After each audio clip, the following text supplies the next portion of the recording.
सभी को नमस्कार। नए विषय को लेकर हम उपस्थित हैं।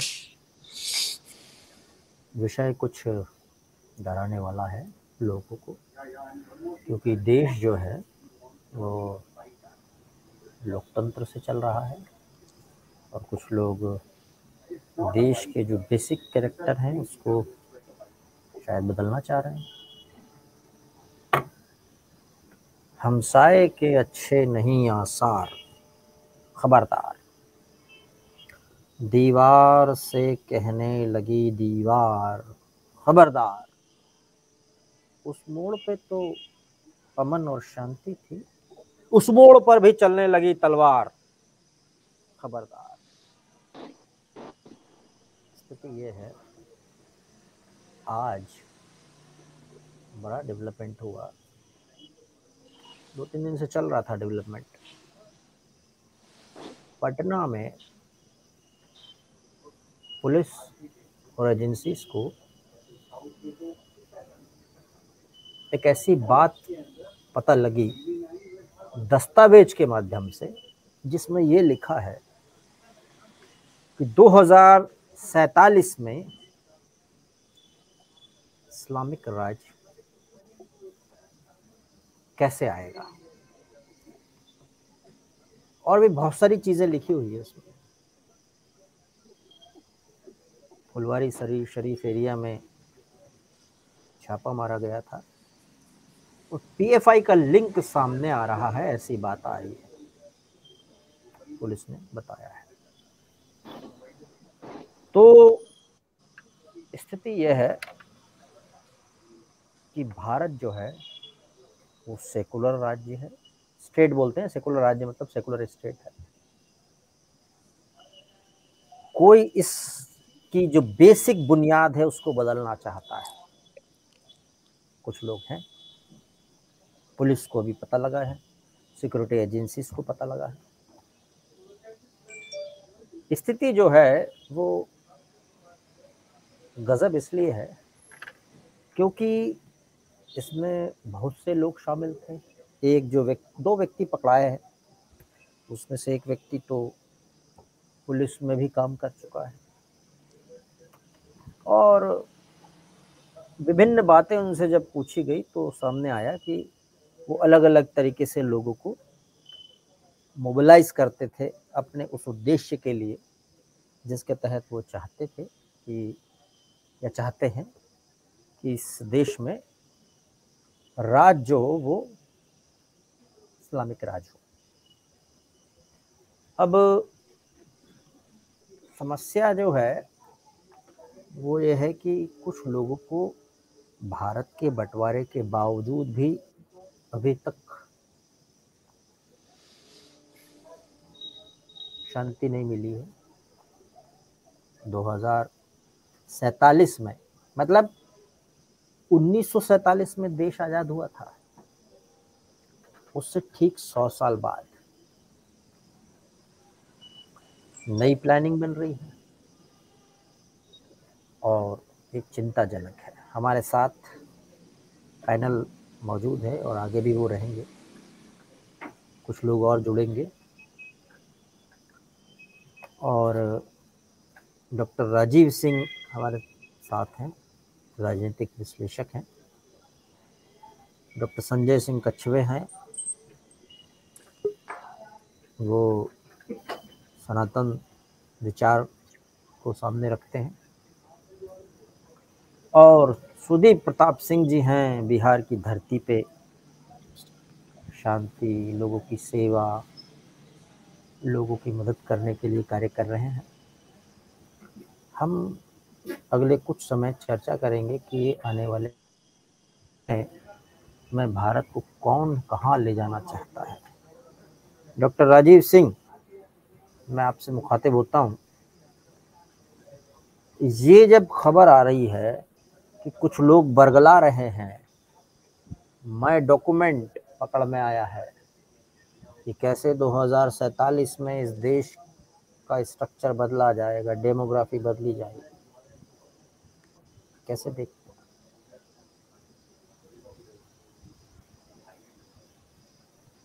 मेरी आवाज आ रही है? आपकी आवाज आ कम रही आ रही है।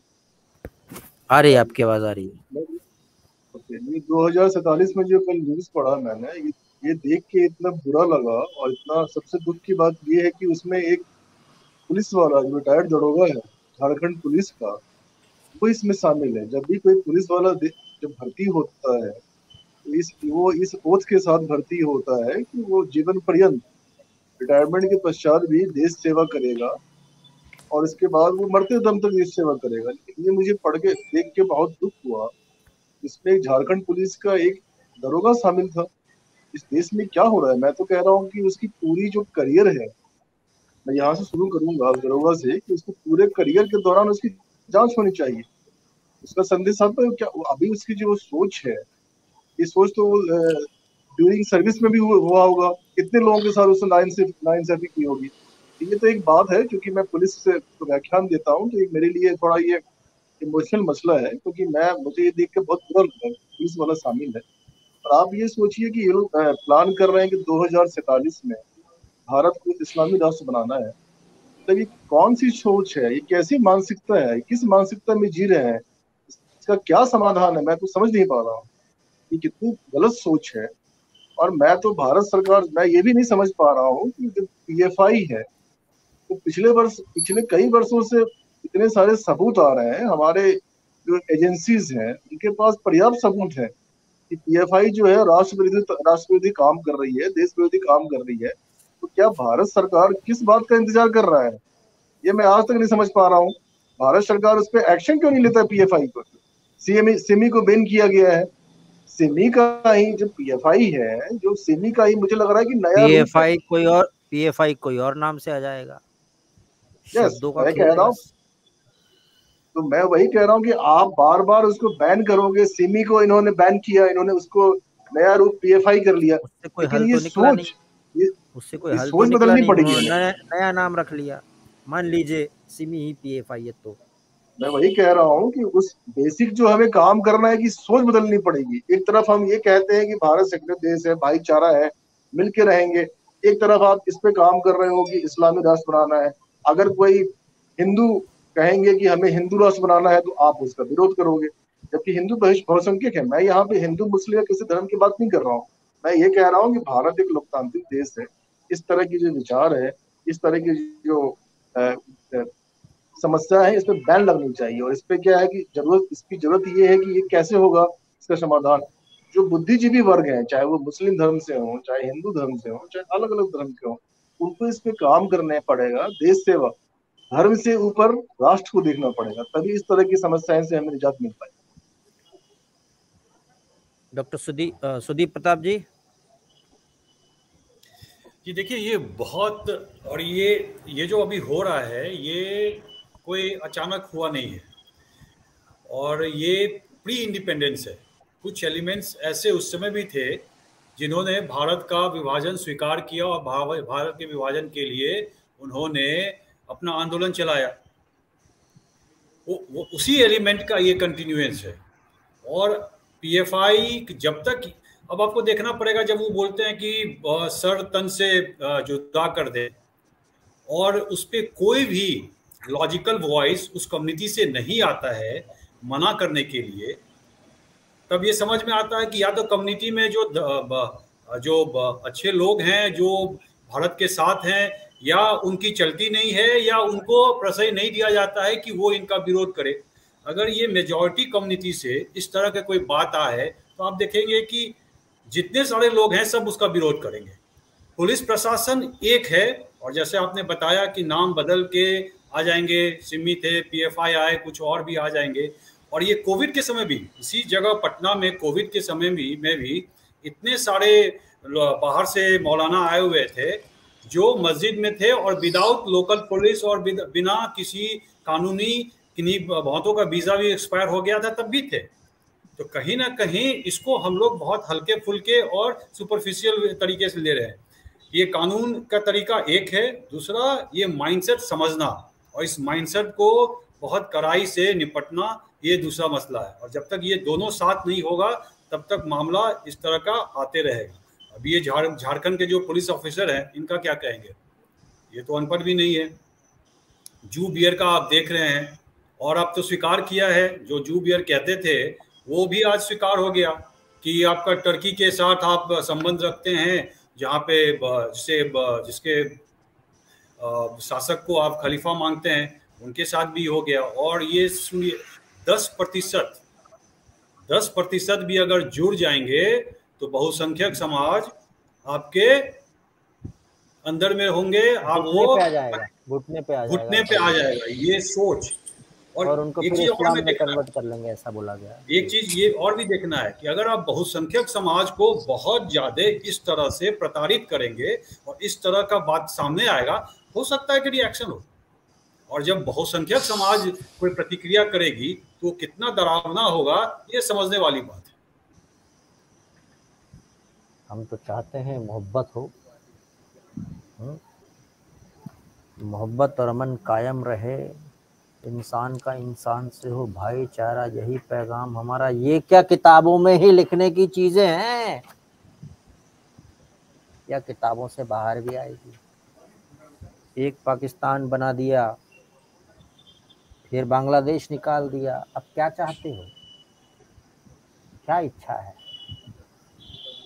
हमारे साथ डॉक्टर संजय जी भी हैं, डॉक्टर संजय सिंह जी। डॉक्टर राजीव ने भी कहा कि कुछ लोग इस देश को इस्लामिक राष्ट्र बनाना चाहते हैं, और वही लोग इस देश की जो जड़ें हैं यानी सनातन धर्म, उसमें जो पद्धतियां, उनका विरोध भी करते हैं। जी राम राम भूपेंद्र जी, सभी सह पैनलिस्ट लोगों को भी नमस्कार। आपने जो आज का विषय रखा है, हिंदुस्तान में 2047 तक इस्लामी राष्ट्र बनाने की पीएफआई की साजिश।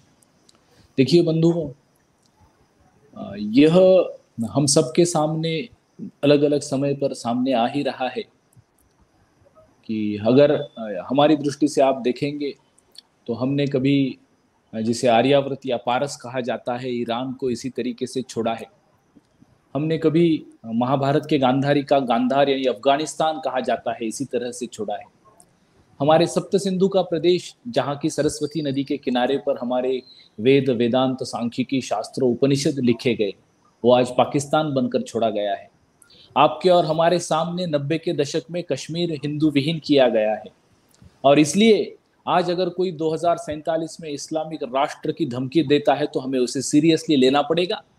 और हिंदू तो हर समय संविधान को मान रहा है, हिंदू तो कानून को मान रहा है। आपने जो व्यवस्थाएं दी, प्रशासन दी, उसका सम्मान कर रहा है। यह सर तन से जुदा की भाषा, यह आतंक की भाषा कौन कर रहा है? अभी तो कहा जाता है ना, दुनिया की सबसे टॉप मल्टीनेशनल कंपनियों के सीईओ कौन है? तो हिंदू है। और दुनिया की सबसे टॉप टेररिस्ट ऑर्गेनाइजेशन के सीईओ कौन है? तो वो 100% इस्लामिक जिहादी आतंकवादी है। अगर इन लोगों को यही कहना है तो हिंदू अब शासन, प्रशासन, संविधान, पुलिस के सामने बहुत ज्यादा दिनों तक दुर्बल और असहाय महसूस करते हुए नहीं रह सकता। आपकी ही तरह मैं भी भगत सिंह की भाषा में कहना चाहता हूं। भगत सिंह तरुणों को लिए कहते थे कि हम जहां बदल जाते हैं वहां सारे निजाम, सारे अंजाम बदल जाते हैं।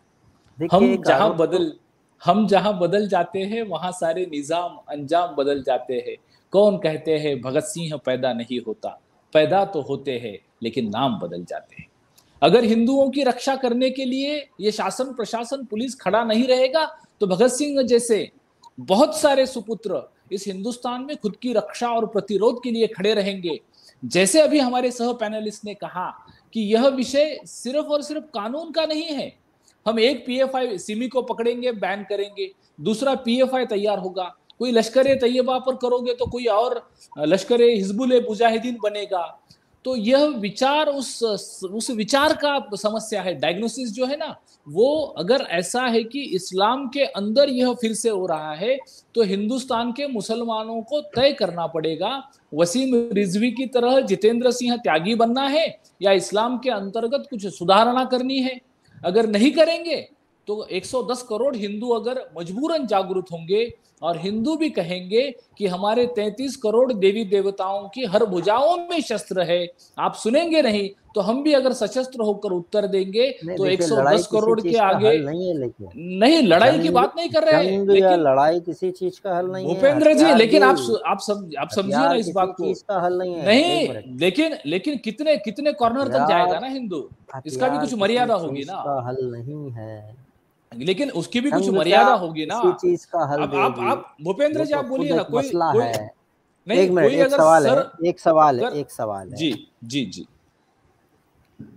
जो लोग ये कह रहे हैं वो ये कहते हैं, और बहुत सारे सेकुलरों के मुंह से सुना है कि इस देश को हिंदू राष्ट्र बनाया जा रहा है।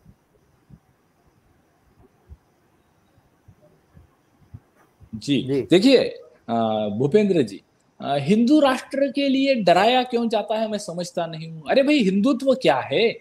मानवता धर्म है जो विश्व बंधुत्व की कामना करता है, नैसर्गिक शक्ति स्थानों की पूजा करता है। अगर हिंदू राष्ट्र बनता है तो मानवता मानने वाला राष्ट्र बनेगा ना। हिंदू कभी किसी का विरोधी नहीं है, आप समझिए इस बात को। हिंदू है इसीलिए यहाँ पर धर्मनिरपेक्षता का पालन हो रहा है। हिंदू राष्ट्र बनना मानवता धर्म को मानने वाला राष्ट्र बनना है, इसलिए हिंदू राष्ट्र से किसी को डराने की जरूरत नहीं है। ये ऑलरेडी हिंदू राष्ट्र है। धर्मनिरपेक्षता यानी हिंदू ही मानते हैं, बाकी दूसरी कौम नहीं मानती है। समस्या दूसरों के साथ है। हिंदू राष्ट्र बनाना कोई डराने की वजह हो ही नहीं सकता। हम मानवता धर्म की कामना करते हैं, विश्व का कल्याण हो की प्रार्थना करते हैं। हम किसी के विरोधी नहीं है। हम ना मुसलमानों के विरोधी है, हम ना क्रिश्चियनों के विरोधी है। 33 करोड़ देवी देवताओं को मानने वाले हिंदू एक ईसा मसीह या एक मोहम्मद पैगंबर के लिए कभी ना नहीं कह सकते। सिर्फ आप धर्मांतरण से राष्ट्रांतरण करेंगे, इस्लाम के नाम पर पाकिस्तान और बांग्लादेश के टुकड़े करेंगे, इस्लाम के नाम पर कश्मीर में से हिंदू विहीन करेंगे, तो हिंदुओं को समस्या आएगी और तब हिंदू रक्षण और प्रतिरोध के लिए कटिबद्ध होगा। आप कैसा रहते हैं, मैं हमेशा बोलता हूं, मुसलमानों को तय करना पड़ेगा। उनका नेतृत्व एपीजे अब्दुल कलाम का है, परमवीर चक्र अब्दुल हमीद का है, रसखान का है, या उनका नेतृत्व एमआईएम वाले ओवैसी का है, औरंगजेब का है, बाबर का है। अगर वो एपीजे अब्दुल कलाम को मानते हैं, हमारे भाई है, हिंदू उस तरीके से व्यवहार करेगा। और अगर आप बाबर को मानते हैं तो हमें भी इस राष्ट्र की और मानवता के रक्षण के लिए इस राष्ट्र से आप जहां से आए हैं उस हिंदू कुश पर्वत के पार रेगिस्तान तक खदेड़ना पड़ेगा, तभी यहां पर शांति आएगी। किसी को भगाना किसी चीज का हल नहीं है। अरे सर, तन से जुदा करेंगे तो हम क्या उनके साथ में? देखिए आपने भूपेंद्र जी, एक ही वाक्य बोलता हूँ, आपने वो ब्रह्मदेश के सिराथू का वाक्य सुना होगा। नहीं, सुनिए। आप कितना भी मानवतावादी हो सकते हो, लेकिन पागल कुत्ते के साथ सो नहीं सकते। नहीं, ये भाषा प्रयोग मत कीजिए, ये ठीक नहीं है भाषा। लेकिन जी हम ये बोल रहे हैं, हम तो हिंदुस्तानी हैं, हमारी मिट्टी में जो गुण है वो ये है, सबको साथ लेके चलते हैं। हमें दिक्कत किसी एक कौम से कभी नहीं होनी चाहिए, एक धर्म से, एक मजहब से कभी नहीं होनी चाहिए। हमें दिक्कत अपराधी या आतंकवादियों से हो सकती है, षड्यंत्रकारियों से हो सकती है, जो इस देश की मिट्टी से षड्यंत्र कर रहे हैं, जो इस देश की धरती से हिंदुस्तान के साथ षड्यंत्र कर रहे हैं, हमें उनसे दिक्कत हो सकती है। लेकिन हमें कभी भी किसी एक सेक्ट से दिक्कत नहीं हो सकती। राजीव जी पहले मैं ले लेता हूँ, दर्शक हैं। तुम केवल झूठ फैलाना जब तक कि श्रीलंका की तरह भारत न बन जाए। भारत के हिंदुओं को अब कुछ नहीं मिला तो पीएफआई का नाम लेकर डराओ। हम डरा रहे हैं राजीव जी? नहीं, बिल्कुल नहीं। मैं अभी सुन रहा था। हमारा काम क्या है? हमारा काम जो घटना घटित हो रही है वो देना है ना। पटना पुलिस ने खोजा, उसने कुछ सामने रिवील किया, हम उसे बता रहे हैं। KSC क्लासेस है वो लिख रहे हैं, हम डरा रहे हैं जी, या झूठ फैला रहे हैं जी? नहीं, डराने वाली बात नहीं है। मेरा ये कहना है कि हमें, अभी मैं पैनल में अपने साथी को सुन रहा था, वो कुछ कह रहे थे कि उनको भगाना चाहिए या कुछ ऐसे ऐसे शब्दों का उपयोग किया। मुझे लगता है इसे हमें बचना चाहिए, क्योंकि यही एक हम्म। आधार है। जो चंद लोग हैं वो यही चाहते हैं कि नफरत फैलाना चाहते हैं। और हाँ। अगर हम भी वैसे बात करेंगे तो वो जो चंद लोग हैं जो भारत की एकता अखंडता को तोड़ना चाहते हैं, उसमें वो सफल हो जाएंगे। तो मुझे लगता है कि चाहे कोई भी हो, इसको धर्म पे तो बात ही नहीं करना चाहिए, हम इसको विचार की बात करेंगे। जैसे कि साथी ने कहा कि हम अब्दुल कलाम भी इस देश में हमारे राष्ट्रपति रहे हैं, एक वैज्ञानिक रहे हैं, वो मुसलमान थे। लेकिन हम ये कह रहे हैं कि समस्या मुसलमान या हिंदू या भगाने से, आप कैसे भगा, आप अगर ऐसी बात करोगे कि हम उनको भगा देंगे, तो फिर तो वो जो जो लोग चाहते हैं कि भैया जहर घोले, हम्म। उनको तो मौका हम्म। मिलेगा कि देखिए वो कह रहे हैं कि भैया भगा देंगे। तो मुझे लगता है ये सब बातों से बचनी चाहिए, ये मेरी व्यक्तिगत देश के राय है। विरोधी तत्व हैं जो चाहते हैं भाईचारा बिगड़े, जो चाहते हैं एक दूसरे में वैमनस्यता आए। बिल्कुल, तो हमें इस शब्दों से बचना चाहिए। इस समस्या का कोई भी ऐसा, दुनिया में कोई भी ऐसा समस्या नहीं है जिसका समाधान नहीं है। तो जो इसीलिए मुझे जो लगता है, वो लोग जो देश विरोधी हैं डॉक्टर संजय, उनकी चाल समझना जरूरी है। वो चाहते हैं कि दो कम्युनिटी में ऐसा नफरत का बीज डल जाए कि हम और आप गुस्से में उबल के कुछ कुछ बोल दें और फिर चालू हो जाए लड़ाई। बिल्कुल बिल्कुल। डॉक्टर संजय सिंह, आप सहमत हैं इससे कि वो लोग चाहते भूपेंद्र हैं जी, ऐसा? हम तो हमेशा, यानी हमेशा जब से हिंदू आया है वह मानवता की ही भाषा करता है, विश्व बंधुत्व और विश्व के कल्याण की ही भाषा करता है। लेकिन आपको ये समझना पड़ेगा कि हम कहाँ तक पीछे जा सकते हैं, हमारी भी कुछ मर्यादा है या नहीं। जैसे आज भी इराक में हिंदुओं के जैसे यजदी रहते हैं, जिनको आज भी इस्लाम और जिहाद के नाम पर खत्म किया जा रहा है। आप यजदी का एक बार गूगल पर सर्च करके देखिए क्या हो रहा है, आईएसआईएस क्या कर रहा है। हम ईरान, इराक, अफगानिस्तान, पाकिस्तान यहाँ से पीछे आ चुके हैं, कश्मीर हिंदू विहीन हो गया है। हम आज भी आपके साथ में रहना चाहते हैं, लेकिन 1900 सालों के हमले के बाद 1947 में मुसलमान साथ में नहीं रह सकते, इसलिए अलग राष्ट्र चाहिए, ये कहने के बाद, कश्मीर हिंदू विहीन करने के बाद, आप आज भी फिर सरतन से जुदा की भाषा करेंगे, तो हम कब तक डर डर कर जिएंगे? हमें तो सबके साथ रहना सुदीप है जी, ना, अब हम वाइंड हमें अप तो कर रहे सबके हैं। साथ ये रहना बहुत है, छोटा लेकिन हम। सेशन है आज का, हाँ बहुत जी छोटा भूपेंद्र सेशन जी। है। मैं सुदीप इसमें जी, कुछ सुदीप कहना जी। चाहूंगा। जी जी राजू जी। मैं वही तो हम कह रहे हैं कि ये हमें कब, आपने कहा कब तक हम ये करेंगे, वही तो कह रहे हैं कि वो ये चाहते हैं कि हमारा जो पेशेंस है वो टूटे, ताकि जो है हर, हमें पेशेंस नहीं खोना है हमें। वही तो, क्योंकि अगर हम, भारत जो है हमारा, हमारे अल्पसंख्यक भाई हैं, अब 20 करोड़ आबादी है हमारे मुस्लिम साथी की, पंजाब सिख हैं, बुद्ध हैं। अगर हम बहुसंख्यक हैं, तो जो बड़े होते हैं, बड़े छोटे वाली बात नहीं, हमारा ये है कि हमें पेशेंस बना के रखना है। हमें ये प्रयास करना है कि उनको समझाना है, और इस राह में बिल्कुल नहीं जाना है। कब तक यही तो सामने वाले चाह रहे हैं कि ये कब तक बर्दाश्त करेंगे, इनको देखो। तो ये मुझे लगता है कि हमें पेशेंस करके उनको समझाना चाहिए। और अच्छा हो रहा है, समझ रहे हैं, ऐसा नहीं कि नहीं समझ रहे हैं। कई बार मैंने डिबेट में कहा कि जम्मू कश्मीर में वहाँ के स्थानीय निवासी, मैं वहां से मिल के आया, 12 दिन में रहा, वहाँ के जो हमारे मुस्लिम भाई हैं, मुस्लिम स्थानीय साथी हैं, वो कहते हैं, खुलेआम कहते हैं कि भैया जो 370 हटा, काफी अच्छा हुआ। तो उनके मन में परिवर्तन तो आया। हमारा बस वही कहना है कि हमें अच्छा कार्य करना है और उनके समझाने का प्रयास करना है। वो जब तक नहीं समझेंगे, हमें समझाने का प्रयास करना है, हमें पेशेंस नहीं खोना है। बस मेरा ये निवेदन है बस। भूपेंद्र जी, पेशेंस हमें नहीं लगता खोना है। है, पेशेंस नहीं खोना है। सुदीप जी। देखिए, ये बीमारी ऐतिहासिक है। जैसे कि हमने बोला कि कुछ तत्व जो विभाजन की बात करते हैं, उसे धर्मनिरपेक्षता के नाम पे तरजीह दी जाती है, उनको ऊपर किया जाता है, एक नैरेटिव सेट किया जाता है। बाटला हाउस का कांड हुआ, आपने देखा उसको, वो लीगली और पुलिस डिपार्टमेंट और सारे इन्फोर्समेंट ने बोला कि वो टेररिस्ट है। उसको किस तरह से टेररिस्ट ना होने की नैरेटिव एक डाला गया। तो इस तरह के जो भी तत्व हैं, उनकी नैरेटिव नहीं फैलनी चाहिए, ये हमें सोचना पड़ेगा। इसमें मीडिया भी है और जनमानस हैं जो इस चर्चा में करते हैं, क्योंकि जब ये नैरेटिव फैलाते हैं तो कोई ना कोई ऐसे एलिमेंट होते हैं जो इसे स्वीकार कर लेते हैं, उसे अलवाई बना देते हैं। आपने जैसा केएससी क्लासेस बोल रहे हैं, ये पटना पुलिस का है, पुलिस निष्पक्ष है, पुलिस ने पकड़ा है, तब भी वो नैरेटिव क्या सेट कर रहे हैं कि ये एक झूठ फैलाया जा रहा, और इसी तरफ से कहेंगे। हाँ, वो प्रोग्राम शुरू होने के पहले लिख गए हैं, प्रोग्राम शुरू होने के पहले लिखा हुआ है कैसे क्लास, हाँ क्लासेस जी। और उन्होंने वो जज, पुलिस और सारे उन्हीं के पास है, उन्होंने इन्वेस्टिगेशन भी कर लिया और ये जजमेंट भी दे दिया कि ये झूठ है।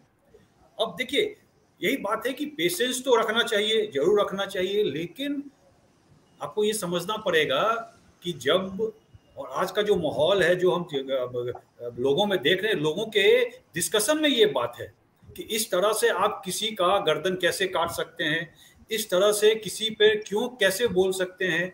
तो ये प्रतिक्रिया अगर इधर से हो जाए, जिसे हम मेजॉरिटी बोलते हैं, तो वो कैसा होगा वो हम देख चुके हैं। जो भी एक दो दंगा हुआ उसमें कितना गंदा होता है। लेकिन ये भी सत्य है जो संजय जी प्रश्न उठा रहे हैं कि आप कब तक और कहां तक आप ये पीछे हटने का या समझाने का काम करेंगे। तो कहीं ना कहीं जो उनमें एपीजे अब्दुल कलाम टाइप के एलिमेंट हैं, उनको प्रश्रय देके उनसे उस समाज को समझाना जरूरी है कि आप जिस रास्ते पे चल रहे हैं ये सिर्फ आपका हानि होगा और किसी का हानि नहीं होगा। हिंदू राष्ट्र, आप अगर सेकुलरिज्म अगर आपने कॉन्स्टिट्यूशन में डाल दिया, तो क्या भारत सेकुलरिज्म इसलिए प्रैक्टिस कर रहा है क्योंकि वो हमारे संविधान में है? भारत सेकुलरिज्म इसलिए प्रैक्टिस कर रहा है क्योंकि यहाँ के जो बहुसंख्यक हैं वो सेकुलर हैं। इसीलिए पहला मस्जिद केरला में बना, इसीलिए पारसियों को इतने इज्जत से रखा गया। तो इसलिए नहीं है कि आपने संविधान में डाल, संविधान से आप निकाल लीजिए। मतलब अमेंडमेंट के पहले तो इंदिरा गांधी जो अमेंडमेंट किया उसके पहले तो सेकुलरिज्म नहीं था। क्या ये भारत धर्मनिरपेक्ष नहीं था? सबको आने का है। लेकिन अब ये आके अगर इस तरह के एलिमेंट उसमें से कोई बोले कि सर तन से जुदा कर देंगे। आज एक देख रहे थे कि एक मौलाना साहब 33 कोटि देवी देवता, अब उनको समझना है कि 33 करोड़ देवी देवता है कि 33 कोटि देवी देवता।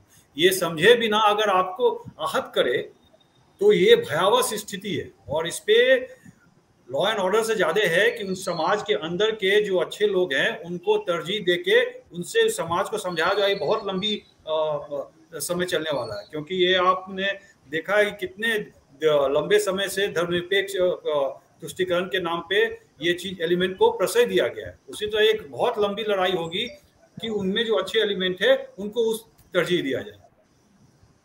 मौलवी पंडित परेशान, आदमी हैवान है, मुल्क में चारों तरफ इंसानियत हैरान है। अरे भाई, इंसान हो ना, इस देश में रहते हो, नागरिक हैं हम सब की जिम्मेदारी है इस देश को ठीक से रखने की। मान लीजिए आपने जो सोचा है, मान लेते हैं कि आपने कुछ, अब आपकी विचारधारा है वो, लेकिन किसी को डिस्टर्ब करना, किसी देश के खिलाफ साजिश करना, ये ठीक नहीं। इसलिए ठीक नहीं है क्योंकि यहाँ सभी धर्म के लोग रहते हैं, और रहने आज से नहीं रहते, संविधान अभी से नहीं रहने दे रहा, बहुत पहले से रहते आए हैं। सारी जितनी भी विचारधाराएं हैं, अगर आक्रमण भी हुआ है तो वो इसके अंदर समाहित हो गए हैं। ग्रीक हो, शक यमन, टूटते थे भूमि पर, हारते थे हौसले पंचनद के तीर पर। उनमें से बहुत सारे लोग भारत में आ गए जो सेना आई थी, लेकिन ये मानसिकता कहाँ ले जाएगी, ये ठीक नहीं है। Last comment Sanjay ji, last comment, और फिर राजीव जी, फिर जी, उसके बाद फिर हम वाइंड अप करेंगे। विकास कुमार जी हमारे साथ बने हुए हैं, इनमें से एक पुलिस का ऑफिसर रहा है झारखंड में। एक न्यूज़ आई कि 100% लोग हों चाहिए, विशेष समुदाय के 90% तो पीएफआई को नहीं चाहिए, 90% अच्छे लोग हैं, ऐसा कुछ लिखा हुआ है ना, तो 90% के लिए प्यार दिखाना चाहिए, ऐसा लिखा हुआ है जी। भूपेंद्र जी, देखिए, मैं आप सबके सामने एक इस्लाम का स्वरूप भी सामने लाना चाहता हूँ। अखंड हिंदुस्तान का एक भाग था, सुनिए ना, इंडोनेशिया का, एक मिनट आप सुनिए। तो इंडोनेशिया में अगर आपने देखा, दुनिया के सबसे ज्यादा मुसलमान इंडोनेशिया में रहते हैं, लेकिन उनकी सरकारी नोट पर श्री राम गणपति है, उनकी संसद में रामायण कार्व किया हुआ है, उनकी एयरलाइन का नाम गरुड़ है और वो भी विष्णु का वाहन है इसलिए रखा है। विश्व की सबसे बड़ी रामलीला वहां पे होती है। सबसे ज्यादा मुसलमानों का देश हिंदू संस्कृति के साथ रहता है और कहता है कि हमारी प्रार्थना पद्धति बदल गई, हम मुसलमान बन गए, हमारे पूर्वज हिंदू थे, हमें अपने पूर्वजों का और उनकी संस्कृति का अभिमान है। वहां पे लीडरशिप सही तरीके से डेवलप हुआ। हिंदुस्तान में अंग्रेज और अंग्रेजों ने स्थापन की हुई कांग्रेस ने मुसलमानों का लीडरशिप मौलाना अब्दुल कलाम आजाद और उसके बाद में आने वाले एजुकेशन मिनिस्टर के मार्फत ऐसा किया जो कट्टर होगा, टोपी पहनेगा, दाढ़ी बढ़ाएगा, कराची रुमाल पहनाएगा, आतंकवाद और पाकिस्तान परस्त बातें करेगा। प्रॉब्लम हिंदुस्तान में मुसलमानों के लीडरशिप की है। जब तक यह लीडरशिप नहीं बदलती तब तक यह बदलने वाले नहीं है। और आपने जो पूछा था कि क्या हम इस्लाम के विरुद्ध है, बिल्कुल नहीं है। लेकिन हम जब ईरान, इराक, अफगानिस्तान, पाकिस्तान, कश्मीर खो चुके हैं, हम इससे ज्यादा नहीं खो सकते।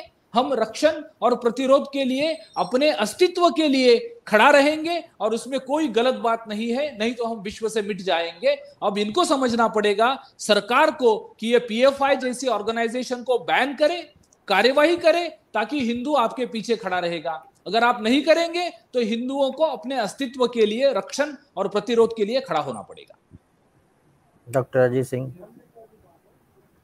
ये मैं फिर से कहूंगा कि इस चीज का जो हमें विचार, हमें जो है हमला जो है हमें विचारों पे करना है, हमें विचारों को, नॉट हमला, मैं इस बात को वापस, मानसिकता हमें जो है मानसिकता को बदलना है। और मैं ये भी कहूंगा कि आजकल मैं देख रहा हूँ कि अगर किसी ने अपराध किया तो वो मुस्लिम कार्ड या कोई और धर्म विशेष का कार्ड खेलता है, उसको हमको बंद करना पड़ेगा। हमें समाज में ये देखना पड़ेगा कि या ये देश विरोधी आदमी है और इसने देश विरोधी काम किया। लेकिन कई बार हम देखते हैं कि राजनीति के हिसाब से अगर कोई मुस्लिम जो होते हैं तो वो मुस्लिम कार्ड खेल लेते हैं, उसमें फिर राजनीति हो जाती है। इसको ये बंद करना पड़ेगा। वो चाहे कोई भी हो, जो देश के खिलाफ काम करेगा उसको सजा होनी चाहिए। जो देश के खिलाफ जो व्यक्ति है, जो संगठन है, कोई भी कार्य करेगा उसको सजा होनी चाहिए। और मैं फिर से रिपीट कर रहा हूँ, मैं जो शुरुआती में मैंने कहा कि मुझे आज तक समझ में नहीं आ रही है कि भारत सरकार पीएफआई जैसी संस्था पे बैन क्यों नहीं लगा रहा है। उसकी आज भी मैं न्यूज पढ़ रहा था कि जो ये गिरफ्तार हुए हैं उनके पास 83 लाख रुपए कैश, उनके पास 83 लाख रुपए कैश पाया गया। उस पर क्यों नहीं आप बैन लगा रहे? मैं आज सिमी पे आपने बैन लगाया, मैं ठीक है मानता हूं कि वो उसमें नया संस्था बना के अपना कार्य करेंगे। सिमी पे बैन लगाया गया, तत्काल समय के लिए इनका कार्य रुका, फिर उन्होंने तैयारी की, फिर आज वो पीएफआई देख रहा है। तो भारत सरकार को जल्द से जल्द पीएफआई जैसी संस्था पे बैन लगाना चाहिए, ऐसा ना हो कि बहुत लेट हो जाए। सुदीप जी। देखिए, उनका एक पटना पुलिस का स्टेटमेंट था कि वो चाह रहे हैं कि हिंदू समाज में जो वर्ग है ओबीसी और एससी, उसे काट दिया जाए। और ये जो सोच है ये राजनीतिक सोच है, ये कोई धार्मिक सोच नहीं हो सकता। क्योंकि धार्मिक सोच वो हो गया जो आप अपने धर्म का उत्थान और अपने धर्म का जो काम है वो करें। ये चाह रहे हैं कि इन कैसे जो बहुसंख्यक समाज है उनके एक बहु बड़े वर्ग को काट के उनसे अलग कर दिया जाए। तो ये सोच राजनीतिक है और ये सोच उन लोगों का है जो इस देश पे, जो से सेकुलरिज्म और धर्मनिरपेक्ष भारत पे अपना कब्जा करे और एक पंथ का इस पे शासन करे। और ये मानसिकता है।